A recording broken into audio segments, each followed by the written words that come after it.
after each section. You should play the recording right through without stopping.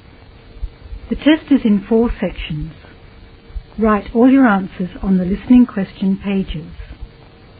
At the end of the real Ielts test, you'll be given 10 minutes to transfer your answers from the question booklet to an answer sheet. You should be prepared to do this with the practice test. Now, Section 1. You will hear a woman calling a holiday company. First, you have some time to look at questions 1 to 10.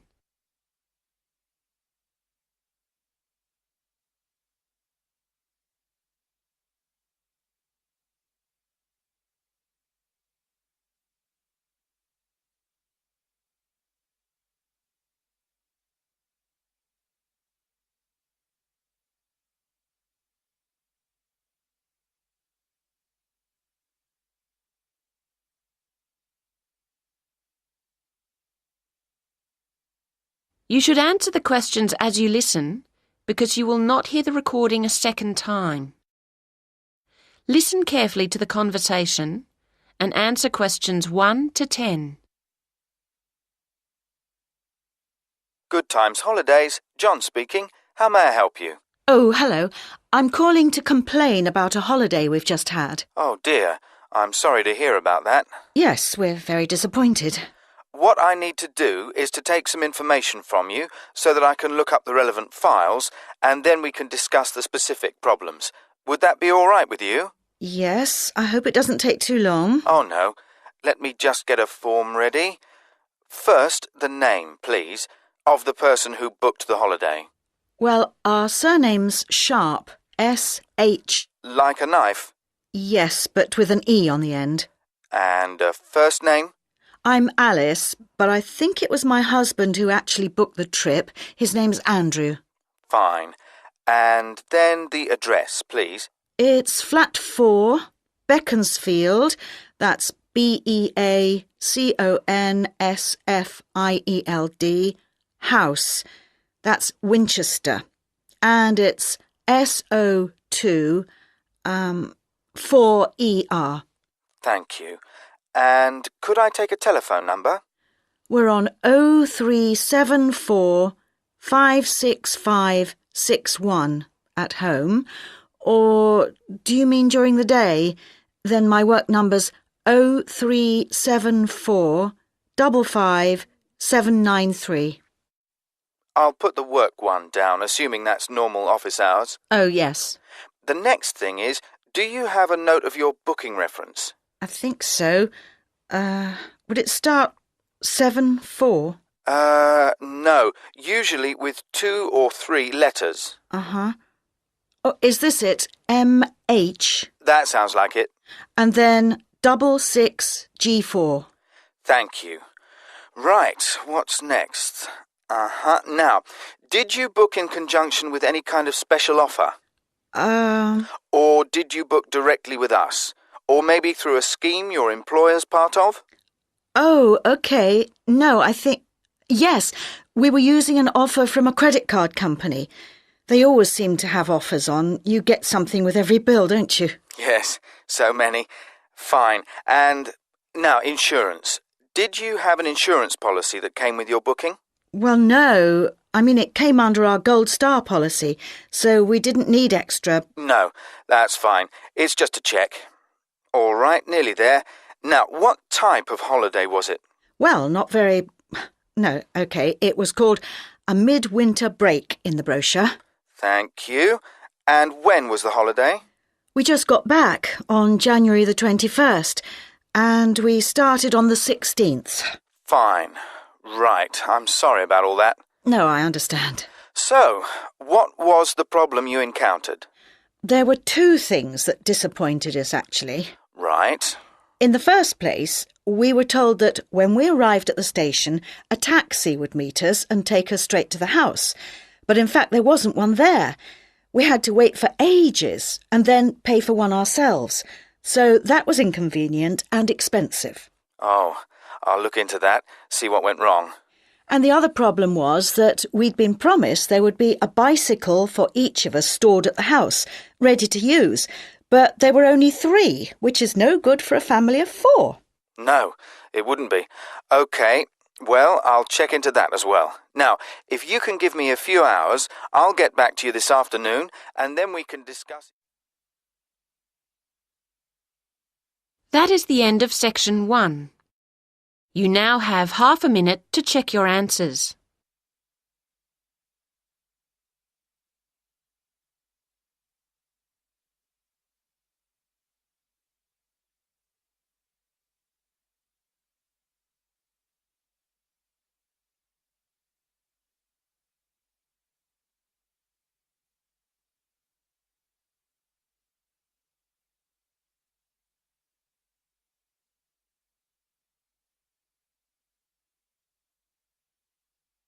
Now turn to section 2.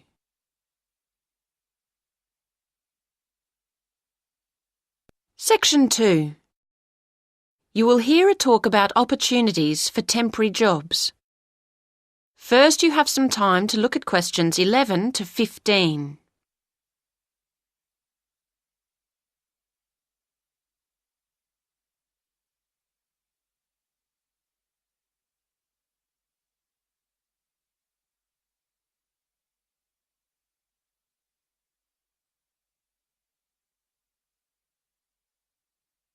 Now listen to the first part of the talk and answer questions 11 to 15. I'd like to welcome you to the presentation. It's nice to see so many of you here, and I hope that everybody ends up with suitable employment as a result of attending. Now, as you know, we at Select Hotel Recruitment are able to offer a range of work at the better hotels in the area. This month is no exception, and I'll take you through some of what we have on offer. The first job is reception assistant, and there are 3 vacancies for this position at the Park Hotel. This is quite a varied job, and in fact I should point out that at certain times of the day it will involve heavy lifting when guests' luggage arrives or perhaps deliveries come in, so bear that in mind when deciding whether to apply for this post. The Park Hotel has quite an international flavour, so you'll need to speak at least 2 foreign languages. Many guests, of course, travel by car, and you may have to take their vehicles around to the car park, so you will need to have a valid driving licence, and you will not be allowed to do the job if you haven't. They also say that basic computer skills such as word processing would be an advantage, although this isn't a requirement. OK, now, the next job is general assistant, and there are 4 vacancies for this at the Avenue Hotel. To be honest, the pay is rather low, but there are compensatory factors that you should bear in mind when considering whether to apply. The hotel will provide you with all your meals while you're working, and they will also train you in all the aspects of the job and then issue you with a certificate, which, of course, could be very valuable to you in the future. Right, the third job on offer is catering assistant, and Hotel 56 are looking for 4 people to fill these vacancies at their smart new premises. As you know, this hotel is popular with exclusive travellers, and so you'll need to wear the distinctive staff uniform, which you're provided with. Don't consider this job unless you're fairly flexible about when you work, as the hotel will require you to work nights for this job, and you'll need to travel to and from the hotel as it's situated just outside the city. Well, that's some basic information about the opportunities we currently have on offer. Now you have some time to look at questions 16 to 20.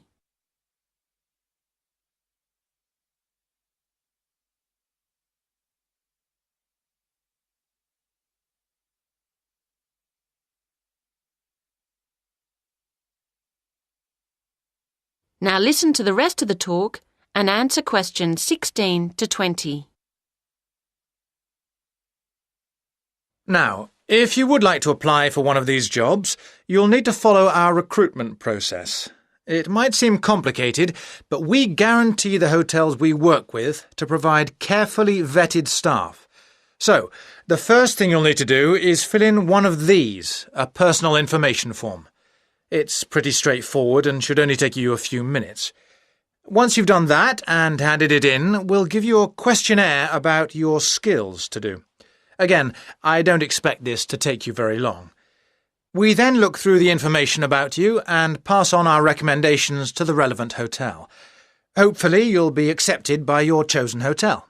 Assuming you are, you will then proceed to the next step of the process and attend a general course of training.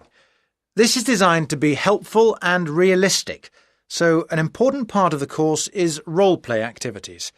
You should have some fun while you learn. OK, and after that, the final step is that you'll be contacted by the hotel you're going to work for, and they'll post you a video about themselves and the work involved. Watching this will constitute further specific training for your job. Well, I hope that's reasonably clear at this stage. Are there any questions on what I've said so far? That is the end of section 2. You now have half a minute to check your answers.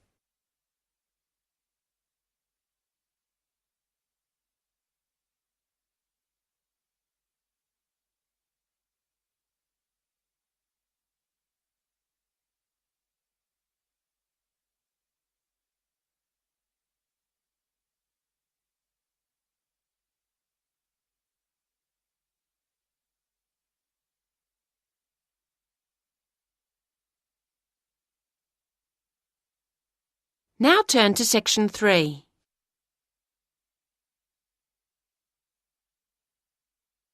Section 3. You will hear a discussion between two students, David and Jane, and their tutor, Dr. Wilson, about their group research project into local history.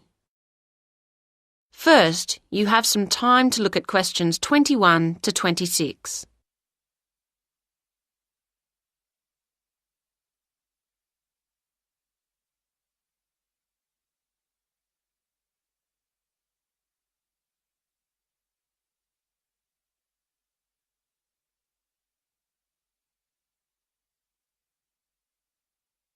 Now listen to the first part of the conversation and answer questions 21 to 26.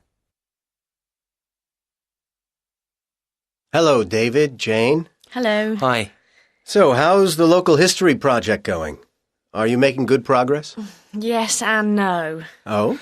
Well, we anticipated problems of various kinds. None of the group has much experience of collaborating on projects. But we spent some time discussing how to go about it and thrashed out what seemed a useful approach. But it seems that Jane and I are the only ones actually following the plan. That's meant that the whole project has been lacking coordination, and so we've fallen behind our schedule. I see. That's tricky. Yes, it is. We felt that the targets had been defined, so we'd all know what to deal with. But looking back, we probably should have really specified individual responsibilities. As it is, we only have a loose sense of what should be done by who. Well, this is quite a common problem, actually. I take it that you've had enough group meetings, so you're looking for an effective solution. If you go to the resource center, I think you'd find the advice service they provide there helpful at this point. Thanks. We'll go there later.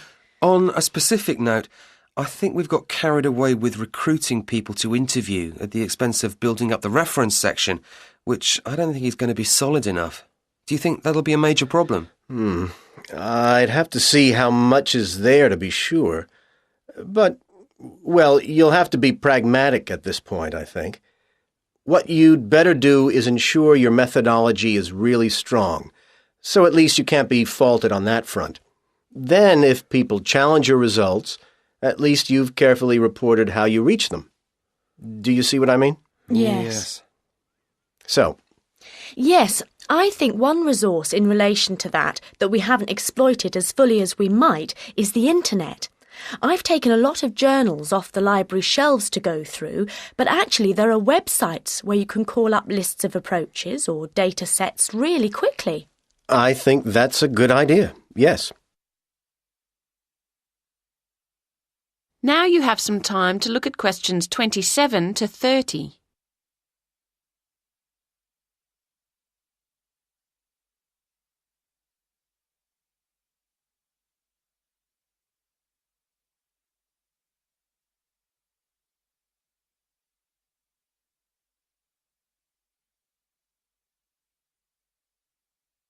Now listen to the rest of the conversation and answer questions 27 to 30. Now, let's think about the field trip and at least make sure that goes as well as possible. You're going to Cambridge on the 22nd. The Monday, yes. It's quite soon now. And in the morning, you'll be travelling and then getting settled into the hotel. Uh-huh.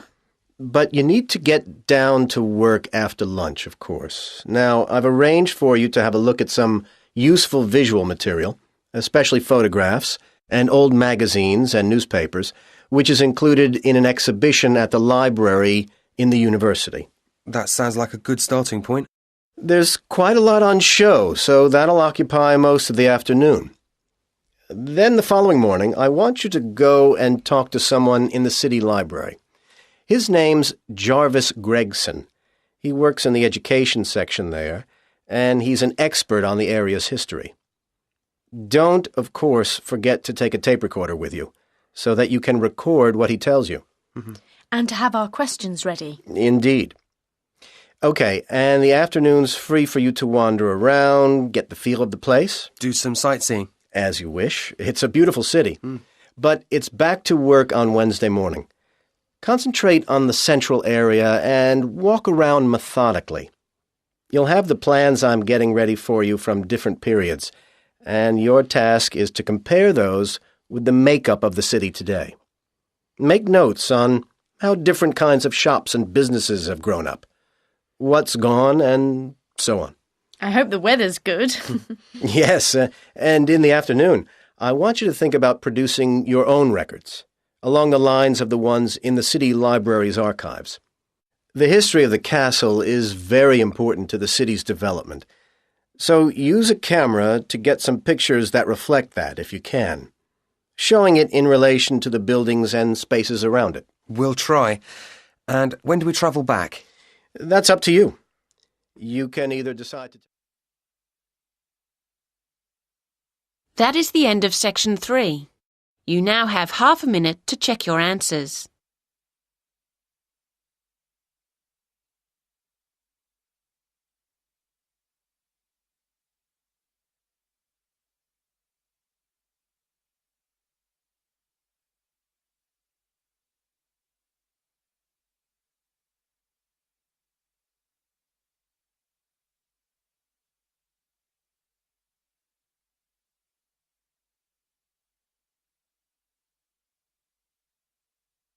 Now turn to section 4.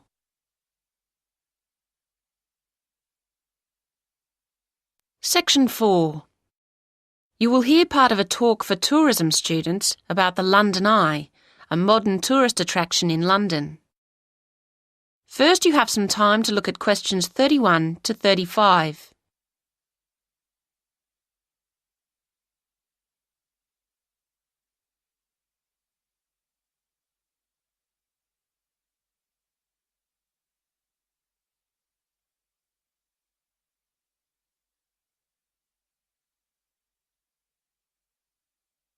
Now listen to the first part of the talk and answer questions 31 to 35.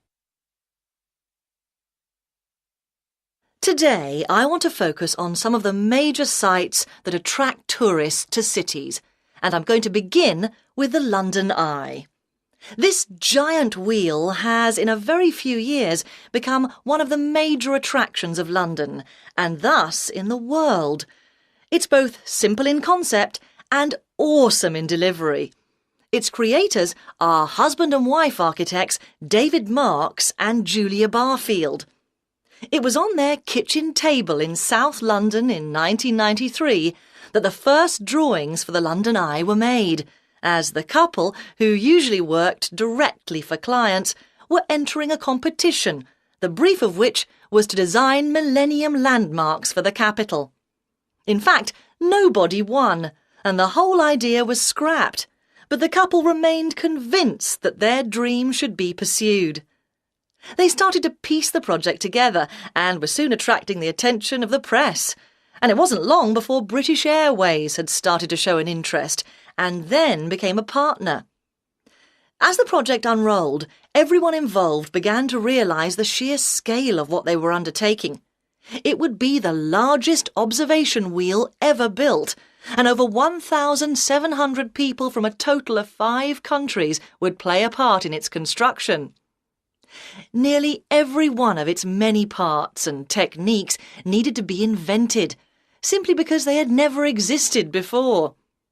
Transportation of the components would be on a scale reminiscent of pyramid building. Bringing them in meant that large parts had to fit under the various bridges of the River Thames, so this had to be timed to coincide with tides along its length. And even when completed, the Eye continues to be huge in its requirements. A small army of people are employed to look after it, with 350 hours maintenance being required every week, and apparently strange demands, such as washing all its glass with nothing but distilled water having to be met. But the views the Eye affords across London make it all worthwhile, and it's easy to understand why the Eye has become one of London's chief tourist assets. Now you have some time to look at questions 36 to 40.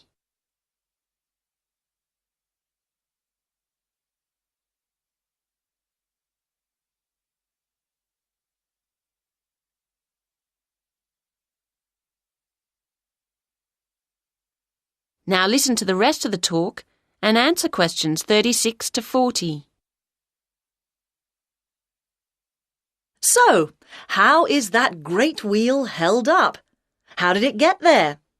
The starting point was, of course, the ground, and while parts of the wheel itself were still being constructed in various countries, tension piles were being driven into the ground beside the River Thames. This was the first step, and once these were securely in place, a base cap was installed over them as a kind of lock, with 2 giant plinths pointing up onto which an A-frame was attached, like a giant letter. All this took many months and incredible effort, but meant that the spindle could be installed around which the great wheel would turn. Now the project really was in business, and the vast rim, with spokes like an outsized bicycle wheel, could be brought in. The passenger capsules were assembled and hung onto the rim, each one linked by mounting rings that would support eager viewers as they rose above London. And the last thing to be built is the first thing the visitor encounters, the boarding platform laid down underneath. The whole process employed thousands of people in total and was avidly watched by millions. How long the Eye will stay is uncertain, but any talk of dismantling it always meets with immediate protest. That is the end of section 4. You now have half a minute to check your answers.